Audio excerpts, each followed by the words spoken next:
When a king dares to challenge Rome, history is not only bloody, but changed forever.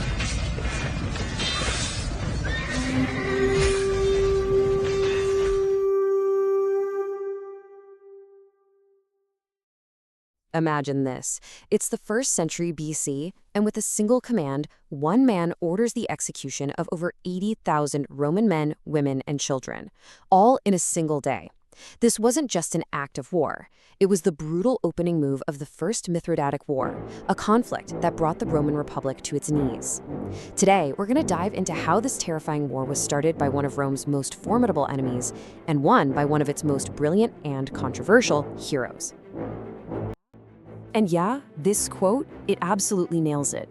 The man at the center of this whole storm was Mithridates VI, the king of Pontus.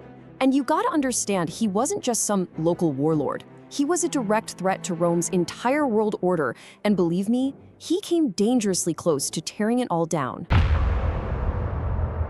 So you might be wondering, how did a king from this kind of distant kingdom on the Black Sea, a place most Romans probably couldn't even point to on a map, become this existential threat to Rome itself? Well, it was a classic story of raw ambition, incredibly smart diplomacy, and just perfect timing. Yeah, this whole thing didn't just happen overnight. It was a slow burn, building for decades. While Rome was busy fighting wars all over Europe and Africa, Mithridates was quietly and methodically building his own empire. He saw the corruption and greed in Rome's provinces, and he used it to his advantage. Rome would send warnings, he'd basically ignore them. But the real tipping point came in 89 BC. After getting pushed one too many times by one of Rome's allies, Mithridates finally snapped and invaded. And that was the spark that ignited the whole powder keg. And when the war finally kicked off, it wasn't even a contest. It was a complete and utter massacre. Mithridates unleashed this tidal wave of destruction that just shattered Roman power across the entire region. And if you want to understand why it was such a blowout at first, you just have to look at the numbers. Mithridates rolled in with this massive army, maybe over 150,000 men. The Romans and their local allies, they barely scraped together 90,000. Rome was totally unprepared for a war on this scale. So with that huge numbers advantage, Mithridates' generals pretty much just rolled right over the Roman forces. They crushed them in the first major battles, sending anyone who survived running for the hills. The entire Roman command structure in Asia, it didn't just bend, it completely collapsed. Poof, gone. And if you need just one story to understand the sheer brutality we're talking about, look at what happened to the Roman commander Manius Aquilius. After he was captured, Mithridates made this gruesome, symbolic statement against what he saw as Roman greed by having molten gold poured down the man's throat. The message could not have been clearer. There would be no mercy. With the Roman armies broken, Mithridates sent out his next horrifying order: the extermination of every single Roman and Italic man, woman, and child living in his territory. On one single day, an estimated 100,000 people were hunted down and killed. It became known as the Asiatic Vespers. For Rome, this wasn't just a military defeat anymore. This was a catastrophe. So, back in Rome, there is absolute panic. Their armies are gone, their citizens are being slaughtered. What do? They turn to one man, their last hope, Lucius Cornelius Sulla. He was dispatched to Greece, which had also switched sides, to somehow, against all odds, turn this thing around.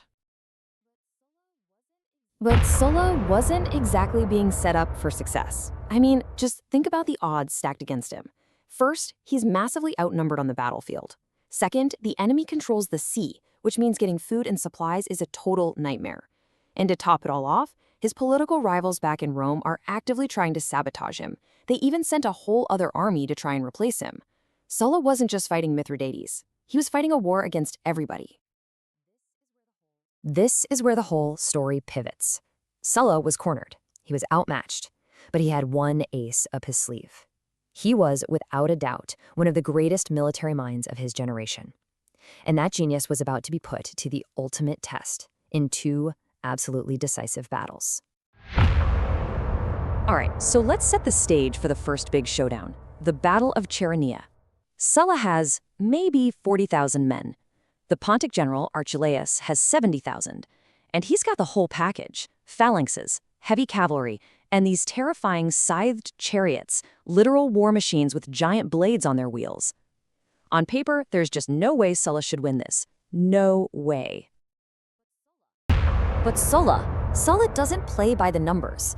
When the enemy general tries to circle around his flank, bam, Sulla shifts his reserves and blocks the attack perfectly. Then, when the enemy commits even more troops, Sulla himself leads a cavalry charge from clear across the other side of the battlefield, completely catching his opponent off guard. His tactical genius and personal leadership didn't just defeat the Pontic army, it shattered it.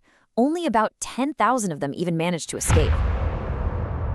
So, an amazing victory, right? Problem solved? Not even close. In fact, things are about to get a whole lot worse. The enemy general, Archelaus, gets away, and he links up with 80,000 fresh reinforcements. Suddenly, Sulla's incredible victory had made his situation even more dangerous. He was now outnumbered at least 3-1. This brings us to the Battle of Orchomenus, which was Sulla's tactical masterpiece. So, how do you fight when you're outnumbered 3-1? Well, if you're Sulla, you don't fight on their terms. You literally change the battlefield itself. First, he has his men dig huge trenches to trap the enemy's superior cavalry.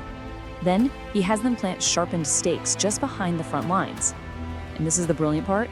When the enemy chariots charge, the Roman legionaries just open their ranks, letting the chariots fly right through and straight into the trap. You can imagine the chaos.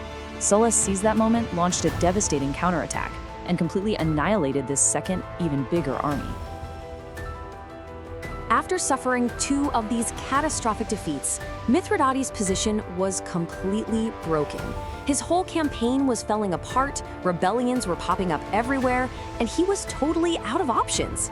He had no choice but to sue for peace. And let me tell you, Sulla did not go easy on him. Mithridates had to give back everything he'd conquered. He had to hand over most of his powerful navy, and he had to pay a crippling financial penalty. Just think about that. Against all odds, Sulla and his tiny army had single-handedly restored Roman power in the east. He had pulled the Republic back from the absolute brink. But here's the final, crucial twist to this story. Sulla's soldiers, they weren't loyal to the Senate or to the people of Rome. They were loyal to him. And in winning this incredible victory, he showed everyone the new blueprint for power in Rome. Get a veteran army that loves you more than it loves the state. So here's the question we're left with. In saving Rome from this massive external enemy, did Sulla accidentally light the fuse for the civil wars that would ultimately destroy the Republic from the inside?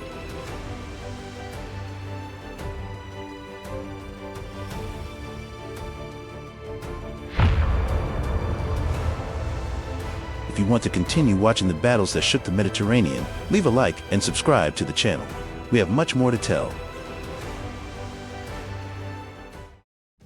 But defeat was only the beginning. After Chaeronea and Orchomenus, the chessboard of war was not yet finished. The greatest enemy Rome had ever faced still had only one course left: revenge. And that opened the door to the next battle, an even more fierce confrontation.